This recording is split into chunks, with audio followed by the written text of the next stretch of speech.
Hello दोस्तों, आप सभी का स्वागत है आपके अपने यूट्यूब चैनल सामान्य अध्ययन 2023-24 में। देखिए, अभी तक हम आर्टिकल 20 तक पढ़ चुके हैं। आज बहुत दिन बाद हम आए हैं यूट्यूब पर। आज हम पढ़ेंगे भारतीय संविधान के सबसे महत्वपूर्ण अनुच्छेद अनुच्छेद 21 की, जिसमें प्राण एवं दैहिक स्वतंत्रता के बारे में जानकारी मिलेगी। ठीक है, प्राण एवं दैहिक स्वतंत्रता, प्राण एवं दैहिक स्वतंत्रता बहुत ही महत्वपूर्ण अनुच्छेद है ये हमारा, याद रखिएगा आप लोग।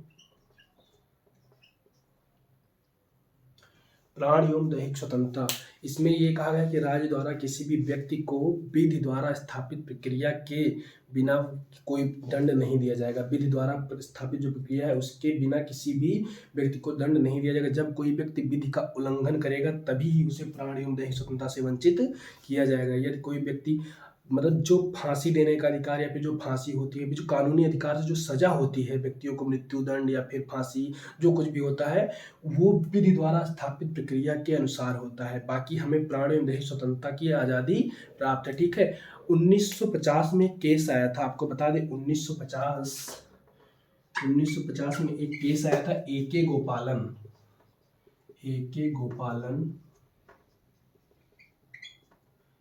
के गोपालन बीएस मद्रास राज्य मामला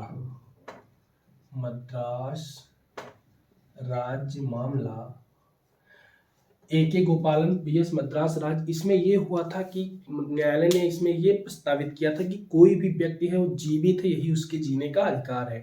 कोई व्यक्ति है वो जीवित है, यही उसके जीने का अधिकार है। लेकिन 1978 में मेनका गांधी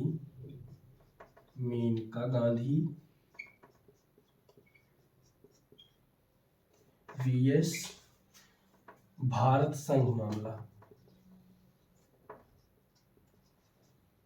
न्यायालय में 1978 में मेनका गांधी वीएस भारत संघ मामला है। इसमें यह कहा गया कि मनुष्य को, एक व्यक्ति को गरिमापूर्ण जीवन जीने का अधिकार है। इसमें बहुत प्रकार की आज़ादी है, जैसे हम निजता का अधिकार, हम अपनी प्राइवेसी रख सकते हैं, हम अपनी प्राइवेसी दूसरों को नहीं शेयर करते हैं।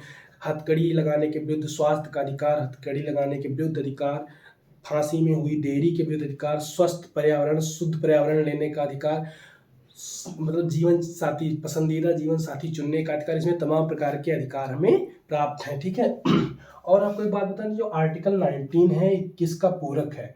न्यायालय ने बताया कि जो आर्टिकल 21 है ये आर्टिकल 19 मतलब 19 का पूरक है। इसमें जो सभी स्वतंत्रता है वो इसमें खुद ब खुद समाहित हो जाती है। ठीक है, इसमें न्यायपालिका ने ये स्वीकार किया, न्यायालय ने ये स्वीकार किया कि मनुष्य को पशुतुल्य जीवन जीने का अधिकार नहीं है।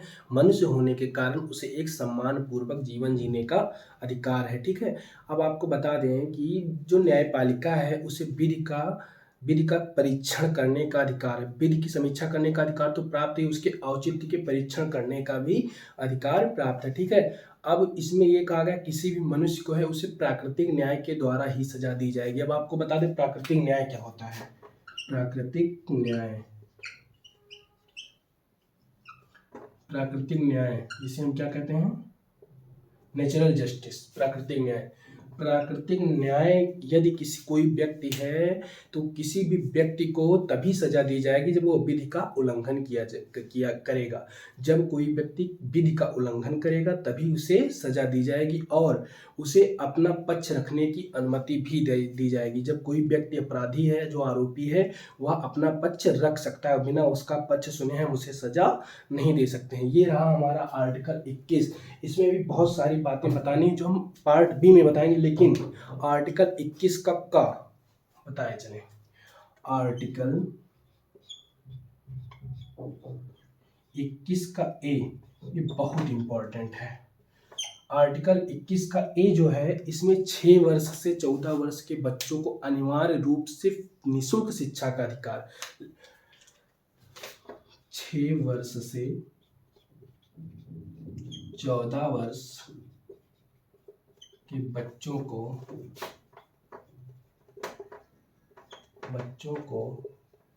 अनिवार्य शिक्षा का अधिकार, अनिवार्य शिक्षा का अधिकार।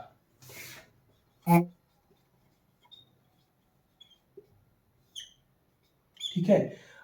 आर्टिकल 21 के ए को जोड़ा कब गया था, ये भी आपको बता दें। 86वां संविधान संशोधन, 86वां संविधान संशोधन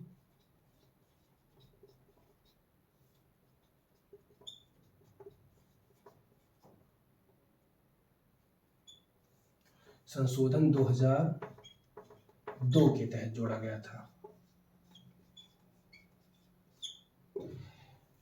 आर्टिकल 21 के ए में क्या है, 6 वर्ष से 14 वर्ष के बच्चों को अनिवार्य शिक्षा का अधिकार, इसे 86वां संविधान संशोधन 2002 के तहत जोड़ा गया था। इसे लागू कब किया गया था, ये आपको बता दें। 1 अप्रैल 2010 को इसे लागू किया गया था। ये रहा हमारा आर्टिकल 21 का ये, जो कि बहुत इंपॉर्टेंट है। आर्टिकल 21 में अभी हम पूरी बातें नहीं बताएं, इसमें कल कुछ फैक्ट्स हैं, कुछ इंपॉर्टेंट फैक्ट्स हैं जो हम कल के वीडियो में आपको जरूर बताएंगे। बहुत लंबी वीडियो होने वाली है कल की। आज आपको आर्टिकल 21 के बारे में बता दिए। प्राण एवं दैहिक स्वतंत्रता, विधि के उल्लंघन के बिना हमारा अधिकार कोई नहीं छीन सकता, हमारा प्राण कोई नहीं ले सकता। हमें एक स्वस्थ जीवन जीने का अधिकार है, शुद्ध जीवन जीने का अधिकार है। हमें किसी प्रकार का रोकथाम नहीं है। हमें निजता का अधिकार है, स्वास्थ्य का अधिकार है, सोने का अधिकार है, बोलने का अधिकार है, जीवन साथी चुनने का अधिकार है। तमाम प्रकार की आज़ादी हमें प्राप्त है। ठीक है, इसी के साथ